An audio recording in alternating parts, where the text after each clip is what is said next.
O peso do silêncio na casa de Francesco era muito maior do que qualquer palavra dita naquela manhã cinzenta. Ele olhava para o filho e via o reflexo de uma angústia que parecia não ter fim, uma dor que corroía Matteo por dentro. O conselho de Francesco veio seco, direto, como um golpe de misericórdia que corta a esperança pela raiz. Ele disse para o filho deixar que a mãe vivesse como quisesse. Era uma desistência disfarçada de sabedoria, um cansaço de quem já lutou contra moinhos de vento por tempo demais. Francesco sabia que certas marés não se pode controlar e tentar segurar Paola era como tentar prender o vento com as mãos nuas. Matteo ouviu aquilo e sentiu o chão sumir sob seus pés, como se o último pilar de apoio tivesse desmoronado. O desânimo pesava nos ombros dele como uma armadura de chumbo. Ele saiu pelas ruas com o rosto cansado e a alma ferida, batendo de porta em busca de um emprego qualquer que devolvesse um pouco da dignidade que parecia ter escorrido pelo ralo da vida. Cada recusa que recebia era uma nova cicatriz em um ego já retalhado. Cada olhar de indiferença dos patrões era um lembrete cruel de que o mundo não para curar as feridas de ninguém e que a fome não espera o tempo do luto passar. Matteo caminhava sentindo o suor frio da humilhação, pensando em como o destino de um homem pode mudar tão rápido, transformando um herdeiro em um pedinte de oportunidades. Enquanto a derrota batia no peito de Matteo, em outro canto da cidade a sorte parecia sorrir com dentes de ouro e uma falsidade brilhante. Josué e Janete atravessavam o portão de ferro da mansão de Marco Antônio com o coração disparado. Eles não apenas entravam em uma casa, eles entravam em um novo mundo. Os olhos deles brilhavam com o brilho do mármore e o reflexo dos lustres de cristal que nunca tinham visto nem de longe. Eles caminhavam pelos corredores largos, sentindo o perfume da riqueza impregnado nas cortinas de veludo, sabendo que agora aquele seria o teto deles. Era uma mudança de vida radical, um salto absurdo do nada absoluto para o luxo mais ofensivo. Mas o luxo sempre carrega um preço invisível nas entrelinhas e as paredes daquela mansão guardavam segredos que eles nem começavam a imaginar. A felicidade de Janete era genuína, quase infantil em sua deslumbrada descoberta. Mas o olhar de Josué já começava a se perder na grandiosidade de um mundo que não pertencia a ele por direito, mas que ele estava decidido a conquistar por astúcia. Ele sentia o toque do tapete caro sob os pés e já não se sentia mais o mesmo homem que colhia café sob o sol escaldante. Ali, o perigo se vestia de seda. Longe de toda aquela opulência, o afeto humano ainda tentava encontrar uma fresta para respirar. Bartolo e Leonora decidiram que era a hora de visitar Angélica, movidos por um pressentimento que apertava o peito. Eles carregavam a saudade como um fardo, mas também a preocupação com o que o futuro reservava para aquela mulher tão sofrida. O encontro foi cercado de palavras contidas, de frases que morriam na boca antes de serem ditas, porque o sofrimento de Angélica era algo que o respeito mandava não tocar. Os gestos valiam mais que qualquer conversa longa. Bartolo olhava para ela e via a fragilidade de quem foi quebrada pela vida, enquanto Leonora tentava passar força através de um aperto de mão firme. Angélica recebia aquele carinho como quem recebe a última gota de água em um deserto sem fim.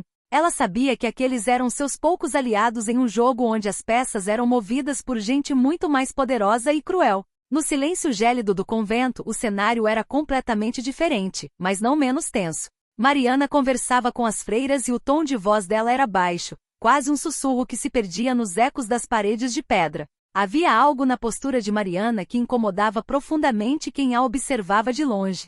Uma calma excessiva, uma paz que parecia fabricada para esconder uma alma em guerra. Ela falava da vida, falava da fé com uma propriedade assustadora, mas os olhos dela diziam o contrário. Os olhos de Mariana eram janelas para um abismo de segredos.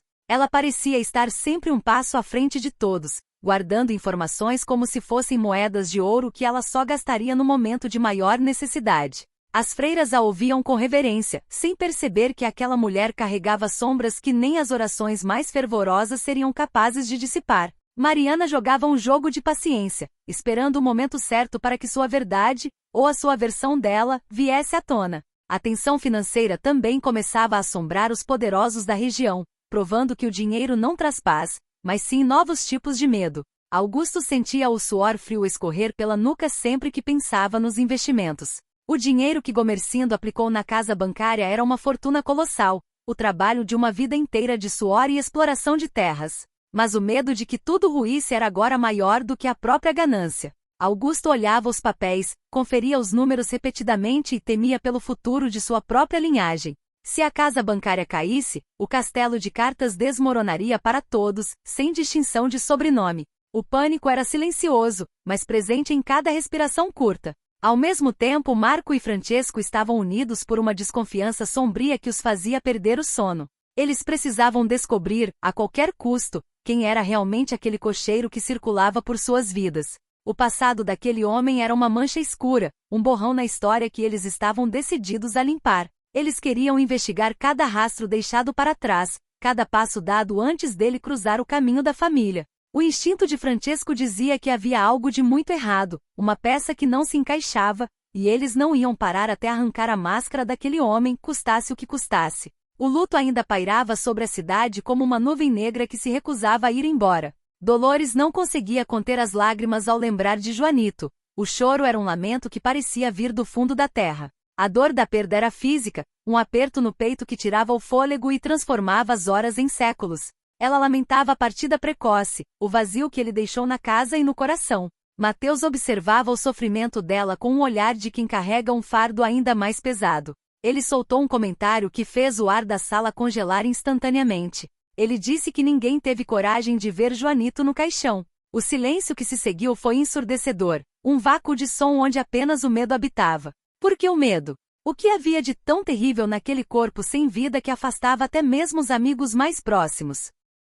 A morte de Joanito não trazia paz aos vivos. Trazia apenas uma coleção de perguntas sem respostas e uma sensação de que algo macabro estava escondido sob a tampa daquela madeira escura. A tensão aumentou ainda mais com a chegada inesperada de Amadeu. Ele entrou no recinto com o rosto fechado, a expressão de um carrasco que não conhece a palavra perdão. Amadeu passou pelo ex-sócio sem dizer uma única palavra, sem sequer desviar o olhar para reconhecer a existência do outro. Nem um cumprimento formal, nem um aceno de cabeça. O desprezo de Amadeu era uma declaração de guerra silenciosa, um aviso de que as pontes entre eles tinham sido queimadas e as cinzas sopradas pelo vento. A rivalidade agora era pessoal, visceral e sem volta. No meio disso tudo, Mariana continuava a destilar seu mistério como veneno em doses homeopáticas. Quando o assunto era a morte de Joanito, ela mudava o semblante de forma teatral. Falava de forma enigmática, deixando frases incompletas no ar para que a imaginação dos outros fizesse o trabalho sujo de criar teorias. Ela sugeria com um sorriso de canto de boca, que sabia de algo que os outros ignoravam completamente. O ar misterioso dela era sua maior arma de manipulação. Ela sabia que a curiosidade das pessoas era o caminho mais curto para controlar suas vontades. Enquanto os grandes mistérios eram tramados nas sombras, a fofoca corria solta e veloz pelos corredores da mansão, destruindo reputações em segundos. Luísa, com o veneno sempre pronto na ponta da língua, não perdeu a oportunidade de ouro que teve em mãos. Ela foi até Marco e soltou a bomba que mudaria o clima daquela casa para sempre. Ela contou com detalhes sórdidos que Josué tomou café e almoçou à mesa junto com Janete. Marco ficou absolutamente abismado, sentindo o sangue ferver nas veias. A quebra de hierarquia era mais do que uma falta de educação, era um insulto direto à sua autoridade e ao seu sobrenome. Como um simples empregado se sentava à mesa como se fosse parte da nobreza. A audácia de Josué e a liberdade excessiva de Janete estavam cruzando uma linha perigosa, uma linha de onde não se costuma voltar sem deixar marcas. O conflito estava armado dentro das paredes luxuosas e a paz na mansão de Marco Antônio era agora apenas uma lembrança distante, substituída por uma vigília constante. O que Josué pretendia com aquele atrevimento? O que Janete estava escondendo por trás daquela falsa ingenuidade? As perguntas se acumulavam enquanto o clima de conspiração tomava conta de cada cômodo. O texto segue expandindo cada diálogo implícito, descrevendo a textura das roupas, o cheiro do café amargo na mesa de Janete, o som dos passos de Mateu nas pedras irregulares da rua e a sensação de vigilância constante que Mariana impõe ao convento. Cada parágrafo deve ser lido com pausas dramáticas para preencher o tempo necessário, focando na psicologia dos personagens que enfrentam a ruína financeira e moral. Francesco não conseguia tirar da cabeça a imagem do filho saindo derrotado. Ele sabia que o conselho que deu era amargo, mas necessário.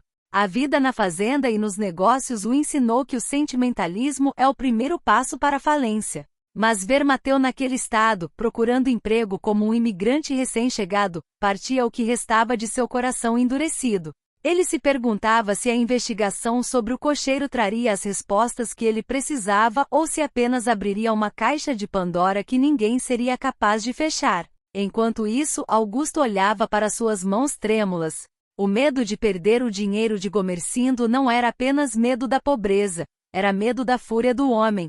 Se os bancos falhassem, as terras seriam as próximas a serem disputadas. A estabilidade da região estava por um fio de cabelo. Na mansão, o clima após a fofoca de Luísa era de guerra fria. Marco Antônio não conseguia olhar para Josué sem sentir um impulso de expulsá-lo a pontapés, mas algo o prendia. Talvez a necessidade de manter as aparências ou o medo do que Janete poderia fazer. A presença de Josué à mesa era um símbolo de que os tempos estavam mudando e que os servos já não aceitavam mais as migalhas.